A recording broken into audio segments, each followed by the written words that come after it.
Moi, c'est Hugo, j'ai 19 ans et l'année dernière, j'ai fait l'année Saint-François. Alors, ma motivation à faire cette année, c'était vraiment car j'étais intéressé à discerner ma vocation. Et voilà, j'étais même dans l'optique à la vivre comme une année de postulat. Je voulais vraiment me consacrer à Dieu et c'était dans cette optique-là que je m'ancrais. Et notamment, cette année, elle est donc confirmée ou infirmée le fait que j'étais appelé à être frère ou pas.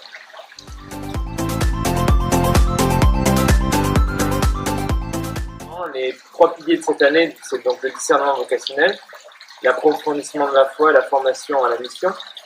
Il y a évidemment, on partage toute la vie communautaire et la vie fraternelle des frères, ainsi qu'aussi la vie de prière.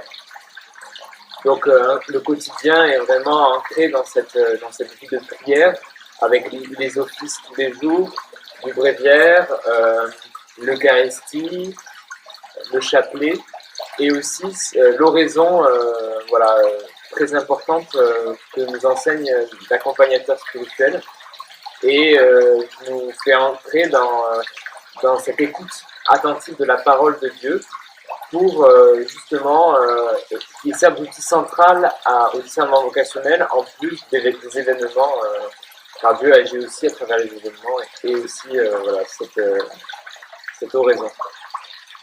Donc il y a aussi évidemment l'aspect fraternité, donc avec tout la couleur franciscaine, donc la vie de pauvreté, on vit de la providence et au quotidien c'est quelque chose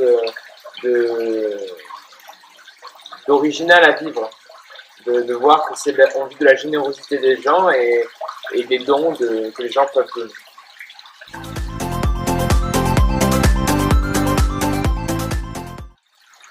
Moi, vraiment, ce que je retiens de cette année, c'est vraiment cet aspect de prière qui vient m'enraciner pour découvrir vraiment qui je suis, où je dois aller et d'où je viens. Et vraiment, c'est l'évangile que j'ai découvert durant cette année, en fait. Je me suis rendu compte que je ne connaissais pas du tout l'évangile. Et cette découverte de l'évangile m'a évangélisé à moi. Au départ, je voulais faire cette année vraiment pour évangéliser le monde, pour vraiment prouver et presque imposer le salut que le Christ veut pour nous. Finalement, il s'est avéré que d'abord, il fallait que je me convertisse moi avant de pouvoir convertir les autres.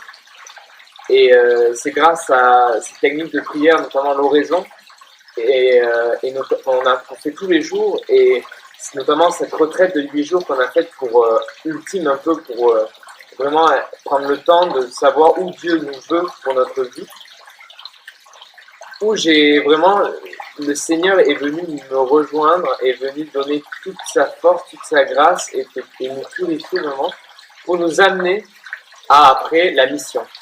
Et c'est le dernier point que je voudrais aborder, vraiment la mission est aussi un point fort de l'année Saint-François,